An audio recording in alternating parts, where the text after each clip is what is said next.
For a proper viewing experience, watching the video in a dark room is requested.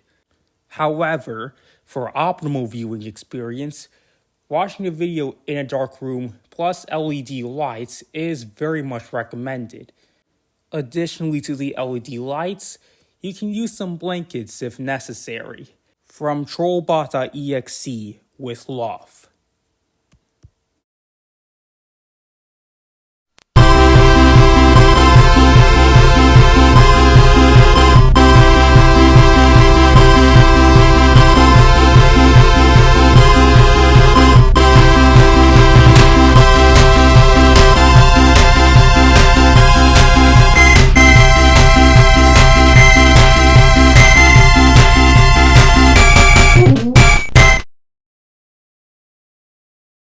What's up, it's me, Trollbot.EXE.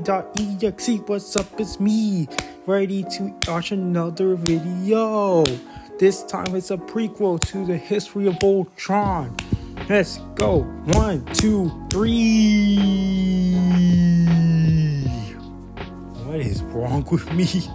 Anyways, welcome to the prequel to the birth of Voltron, where we talk about the Robot Romance series and Raideen. When we finish that, we're going to dive into Voltron's future with everything past the 80s and Laser Iron, the successor to Trollbot.EXE. So, get excited for that. And since we don't really have a recap to go with, let's start the video. 1, 2, 3.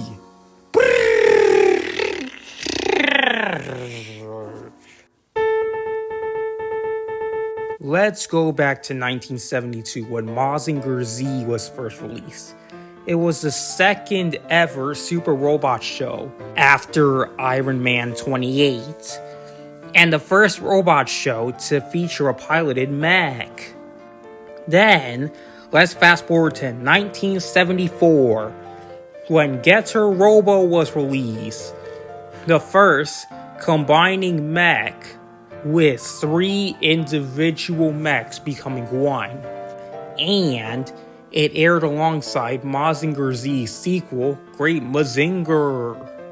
Those were the 2 Super Robot shows that came out in the 70s so far. Now let's talk about the third, Brave Raideen. So Hoku Shinsha, or TFC, created Raideen, seeing Toei's success with Mazinger and Getter Robo. Aiming to surpass it, TFC branched out into using more supernatural elements due to Uri Geller's influence and his paranormal activity boom. The robot itself also moves by tracing the movements of the pilots. Other elements included a handsome villain and more drama elements. The 2 directors of this anime were Yoshiyuki Tomino, most famous for Gundam, and Tadao Nagahama, who would be very important to this video. None of it would happen without him. Raideen's name is a play on Raideen, a sumo wrestler from the Edo era.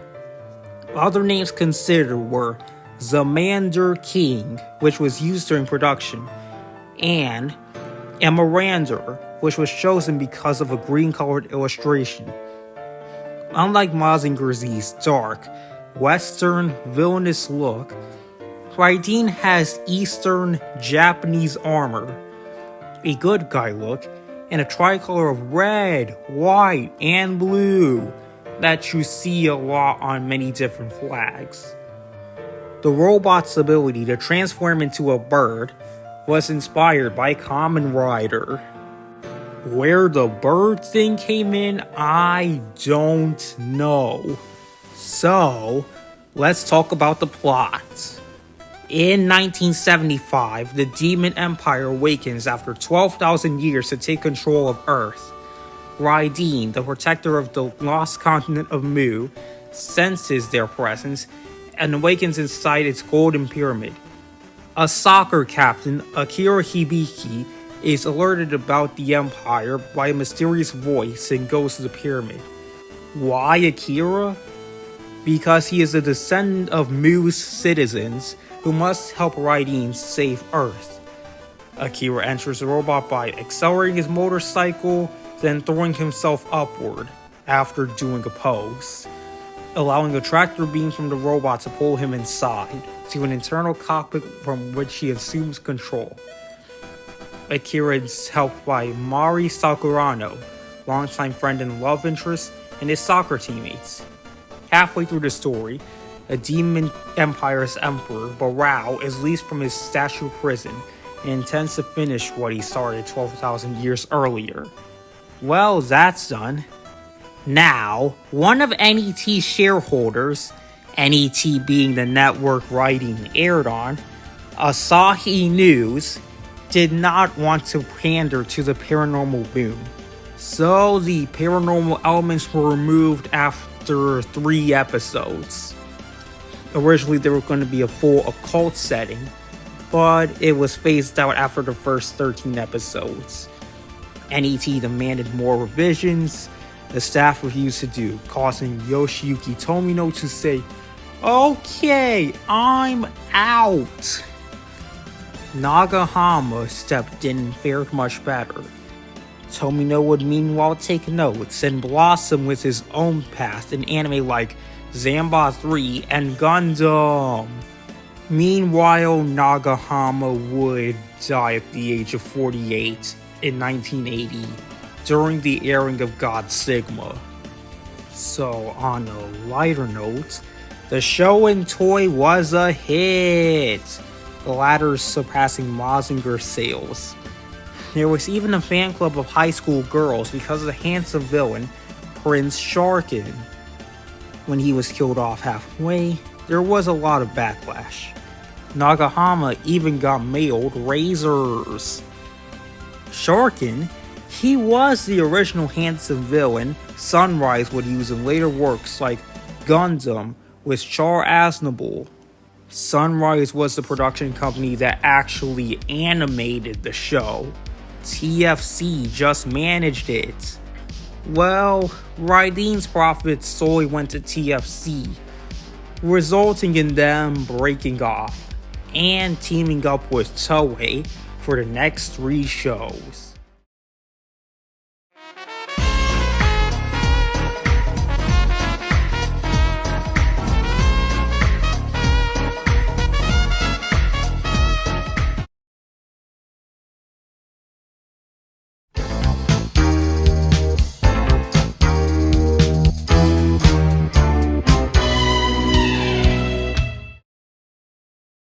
Seeing as we still have time, let's talk about Super Electromagnetic Robot, Combattler V, or Com-V. Thousands of years ago, the people of the planet Campbell decided to leave their planet and seek out new worlds. One squadron, led by Oleana, landed on Earth, but was delayed from their mission. In the early 21st century, Team Oleana reawakens and begins their plan to conquer Earth. The only effective defense against the Campbellians is the robot Combattler V and its pilots. Interestingly, Com-V can actually be divided into 2 seasons. Season 1 featuring Oleana's son, Garuda, sending various mechs to defeat the Battler team. He even goes one-on-one with Hyoma, the leader of the Battler team. But just as Hyoma is about to deliver the final blow, Garuda is saved. However, as the season moves on, his trust of Oleana lessens over the 26 episodes. Now, Season 2 features Empress Genera and her generals Dungul and Warcomedes. The 28-episode season features more serious plot points. Also, there are more concerted efforts to kill the Battler team, and a crazy plot twist which I won't reveal due to spoilers. So, now that we're done with that, Both directors were dissatisfied with Raideen, and both career paths would be made of what they could have done better. Though Toei No would start in 1977 with Zambot 3, Nagahama would start a year earlier with this. Originally, this show was supposed to be made by the writing staff. It was actually supposed to be a Raideen 2. Though the former was rejected, Nagahama would pitch the latter to many TV stations against the orders of Kei Ijima. Remember him? But the former eventually gave up. The release date was also delayed by 2 weeks, resulting in a different time slot. The robot's design was supposed to show the exact combination process shown in the toy. Initially, there were going to be 9 robots that were fused, but that was reduced to 6 and then down to 5. The character designs were redone by Nagahama after criticism from kids. Making the new molds were so expensive that Poppy, the makers of the toys, asked Nagahama to never change the designs ever again, no matter what the kids tell him. The toys were still successful thanks to commercials by special effects director Z. Koichi Kawakita, who was working with Toei at the time, but he is most known for directing the special effects for the Heisei Godzilla films from 1989 to 1995, replacing Teruyoshi Nakano. The toys were re-released in 1982, 99, 2009, and 2017. And I would love to cover Volt.EXE 5 today, but it would take a while. And thanks to me not being able to make videos over 15 minutes, I can't exactly do that, no matter how much I wish I could. So, this is where we have to leave it off. Next time, we are covering Volt.EXE 5 and Daimos.